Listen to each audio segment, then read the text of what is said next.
নমস্কাৰ আমাৰ সকলোৰে নিশ্চয় মনত আছে যে ডাইৰেক্টৰ অফ এলিমেণ্টাৰী এডুকেশ্যনৰ ফালৰ পৰা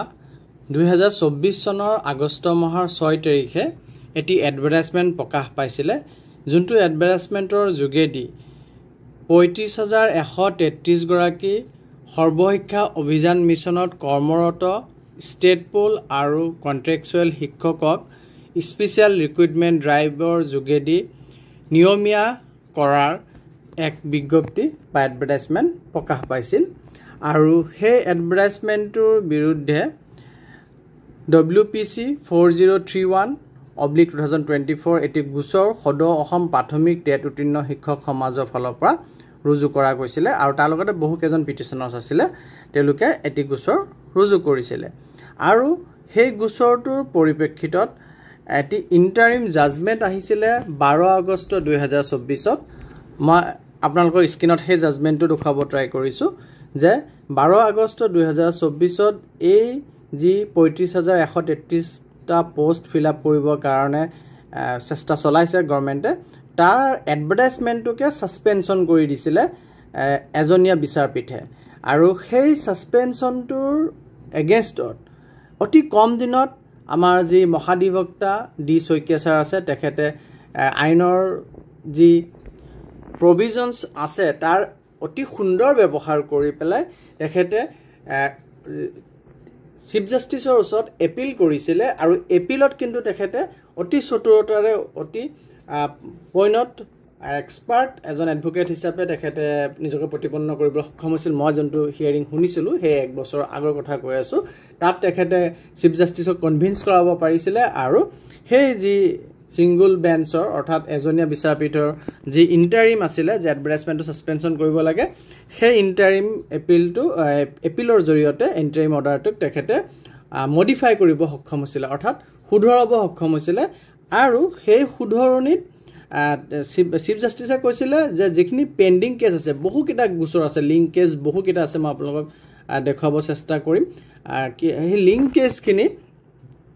যিখিনি পেন্ডিং আছে সেই পেন্ডিং কেছৰ যেতিয়া ফাইনেল জাজমেণ্ট আহিব তেতিয়া সেই ফাইনেল জাজমেণ্টটো এপ্লিকেবল হ'ব অৰ্থাৎ তাত যদি এই যিসকল পিটিশনাৰ্ছে তাত গোচৰ ৰুজু কৰিছে সেই গোচৰ চলিব যেহেতু গোচৰ এটা দীঘলীয়া প্ৰক্ৰিয়াত চলে কোৰ্টত গতিকে তাৰ পিছত যেতিয়া জাজমেণ্ট আহিব জাজমেণ্টত যি আহিব যদি তেওঁলোকে জাজমেণ্টত তেওঁলোকে পিটিশনাৰ্ছে বিচৰা প্ৰেয়াৰখিনি যদি জাজে মানি যায় তেতিয়াহ'লে তেওঁলোকে তাত যেখিনি সুবিধা পাব লাগে সেই সুবিধাখিনি পাব বা তেওঁলোকক যেটো ৰিলিফ দিব সেই ৰিলিফ তেওঁলোকে পাব কিন্তু সদ্যহতে এই প্ৰচেছটি ৰখাই থোৱাটো উচিত নহব গতিকে যি এডভাৰটাইজমেণ্টটো সাসপেনশনৰ অৰ্ডাৰ আছিলে ইন্টাৰিম অৰ্ডাৰ হেতুক মডিফাই কৰি দিছে কৰি দি পেলাই এডভাৰটাইজমেণ্ট মতে এপইণ্টমেণ্ট কৰিব পাৰিব কিন্তু পিছলৈ গৈ পেলাই গোচৰসমূহত যোনটো ৰায়দান হ'ব যিখিনি লিংক কেছ আছে সেই ৰায়দানখিনিহে বলবৎ হ'ব গভৰ্ণমেণ্টে এতিয়া যোনটো প্ৰচেছ ল'ব বা যিখিনি কাম কৰিব সেইখিনি যদি এফেক্ট কৰে ৰায়দানে তেতিয়াহ'লে সেই এফেক্ট হ'ব আৰু গোটেইখিনি শুধৰাব লাগিব ভৱিষ্যতে গতিকে এই ধৰণে এপিলত আমাৰ ডি শইকীয়া ছাৰে মহাধিবক্তাই গোচৰটোৰ যি সাসপেনশন আছিলে এডভাৰটাইজমেণ্টৰ হেতু উঠাই ল'ব পাৰিছিলে আৰু সেই মৰ্মে আমাৰ বহু সংখ্যক শিক্ষক স্পেচিয়েল ৰিক্ৰুটমেণ্ট ড্ৰাইভৰ জৰিয়তে নিয়মীয়া হৈছে বা নিয়মীয়াভাৱে তেওঁলোকে কাম কৰি আছে এতিয়া যোৱা কালি আমাৰ যোনটো কেছ আছিলে যোনটো কেছত আমাৰ ষ্টে অৰ্ডাৰটো পাইছিলে যোনটো কেছৰ যোনটো ফাইনেল জাজমেণ্ট আহিব হেতুৰ ওপৰতে গোটেই প্ৰচেছ নিৰ্ভৰ কৰিব বুলি চিফ জাষ্টিছ মহোদয়ে তেখেতৰ যি এপিলত তেখেতে ৰায়দান কৰিছিল তাত তেওঁ উল্লেখ কৰিছিলে সেই কেছটোৰ হিয়াৰিং আছিলে আৰু এক গুৰুত্বপূৰ্ণ হিয়াৰিং হৈছে সেই কথাখিনি মই আজি ভিডিঅ'টোত জনাব চেষ্টা কৰিম কাইণ্ডলি ভিডিঅ'টি শেষলৈকে চাব চাই থকা অৱস্থাত লাইক এণ্ড শ্বেয়াৰ কৰিব আৰু চেনেলটি যদি এতিয়াও ছাবস্ক্ৰাইব কৰা নাই কাইণ্ডলি ছাবস্ক্ৰাইব কৰিব আপোনালোকে 24 ছেপ্টেম্বৰত কি হৈছিলে সেইখিনি আপোনালোকে স্ক্ৰিনত দেখা পাই আছে ইয়াত এফিডেভিট ইন অপজিশ্যন জমা দিয়াৰ দায়িত্ব আছিলে PN শৰ্মা তেখেত এলিমেণ্টাৰী এডুকেশ্যন ডিপাৰ্টমেণ্টৰ এডভোকেট হয় লাৰ্ণ কাউন্সিল হয় সেই এফিডেভিট ইন অপজিশ্যন সাবমিট কৰিবৰ কাৰণে তেখেতে সময় বিচাৰিছে কিছু সময় আৰু তেখেতে এনে ধৰণৰ সময় বহু দিন ধৰি বিচাৰি আছে বা বহু কেইটা ডেট এনে ধৰণে গৈ আছে আৰু এই এফিডেভিট ইন অপজিশ্যন এটি গুৰুত্বপূৰ্ণ শপতনামা হয় যোনটো শপতনামাৰ জৰিয়তে এটি গোচৰত পিটিশনাৰসকলে যি প্ৰেয়াৰ কৰে অৰ্থাৎ পিটিশনাৰসকলে যি প্ৰাৰ্থনা কৰে কোৰ্টৰ পৰা যিখিনি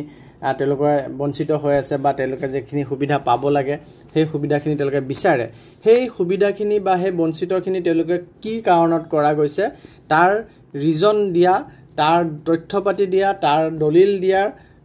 কাম যোনটো প্ৰসেস সেই প্ৰসেসটোকে এফিডেভিট ইন অপজিশ্যন বুলি কয় অপোজ কৰা মানে পিটিশনাৰ্ছৰ প্ৰেয়াৰ যি পিটিশন আছে তাত যিখিনি প্ৰেয়াৰ থাকে সেই প্ৰেয়াৰখিনিক অপোজ কৰি পেলাই যোনটো এফিডেভিট দিয়ে তাকে এফিডেভিট ইন অপজিশ্যন বুলি কয় আৰু এইটো এটা খুবেই ৰেছপণ্ডেণ্টৰ কাৰণে এটা গুৰুত্বপূৰ্ণ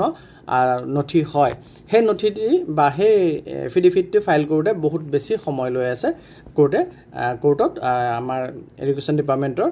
এডভোকেটে টাইমৰ ওপৰত টাইম লৈ আছে যাৰ কাৰণে লাষ্ট টাইমৰ কাৰণে the prayer is allowed for the last time বুলি উল্লেখ কৰিছে শেষবাৰৰ কাৰণে এই প্ৰেয়াৰটো এলাউ কৰিছে আৰু মেটাৰটো 29 অক্টোবৰ 2025ত লিষ্ট কৰিছে আৰু যদিহে এফিডেভিট ইন অপজিশ্যন ফাইল কৰিব ক্ষেত্ৰত ফেইল হয় 29/10/2025 যোনটো সময় যিমানখিনিলৈকে দিছে আৰু the court will proceed to hear and dispose the petition without the affidavit in opposition of the respondent তেতিয়াহ'লে কোৰ্টে প্ৰচিড কৰিব হিয়াৰিং ল'ব আৰু কেছটো ডিছপ'জ কৰিব without the affidavit in opposition of the ৰেছপণ্ডেণ্টৰ শপতনামা নোহোৱাকৈ মানে একপক্ষীয়ভাৱে কোৰ্টে এফিডেভিট ইন অপজিশ্যন নোহোৱাকৈ হিয়াৰিং লৈ পেলাই কেছটো ডিছপ'জ কৰি দিব বুলি কৈছে অৰ্থাৎ যি চৰকাৰী পক্ষই সময়ৰ ওপৰত সময় লৈ আছে তাৰিখ লৈ আছে এতিয়া লাষ্ট এটা তাৰিখ দিছে য'ত আমি নিজেও গম পাইছোঁ যে অলৰেডি 1 বছৰ ওপৰ হ'ব গৈ আছে এওঁলোকে এপইণ্টমেণ্ট পাই চাকৰিয়ে কৰি আছে কিন্তু এওঁলোকক প্ৰতি অন্যায় হৈছে নে ন্যায় হৈছে নে কি হৈছে সেই ডিচিশ্যনটো এতিয়ালৈকে পেণ্ডিঙে চলি আছে গতিকে লাষ্ট টাইমৰ কাৰণে সময় দিছে 29 অক্টোবৰ 2025 তাৰ ভিতৰত যদি তেওঁলোকে ৰেছপণ্ডেণ্ট এডভোকেটে যদি তেওঁলোকৰ এফিডেভিট ইন অপজিশ্যন জমা দিব নোৱাৰে তেতিয়াহ'লে একপক্ষীয়ভাৱে সেই এফিডেভিট ইন অপজিশ্যনৰ অবিহনে পিটিশ্যনটো হিয়াৰিং ল'ব হিয়াৰিঙত প্ৰচিড কৰিব কোৰ্টে আৰু তাৰপিছত কেছটি ডিছপ'জ কৰিব গতিকে এই কথাখিনি আপোনালোকক জনাবলগীয়া আছিলে এইটো সম্পূৰ্ণৰূপে স্পেচিয়েল ৰিক্ৰুইটমেণ্ট ড্ৰাইভ যি আমাৰ হৈ গ'ল সেই স্পেচিয়েল ৰিক্ৰুইটমেণ্ট ড্ৰাইভৰ অধীনত নিযুক্ত হোৱা LPUP যি টিচাৰ্ছ আছে কণ্টেক্সুৱেল আৰু ষ্টেট পুলৰ পৰা যিসকল নিয়মীয়া হৈছে তেওঁলোকৰ সংক্ৰান্তত এই গোচৰটি আছিল ধন্যবাদ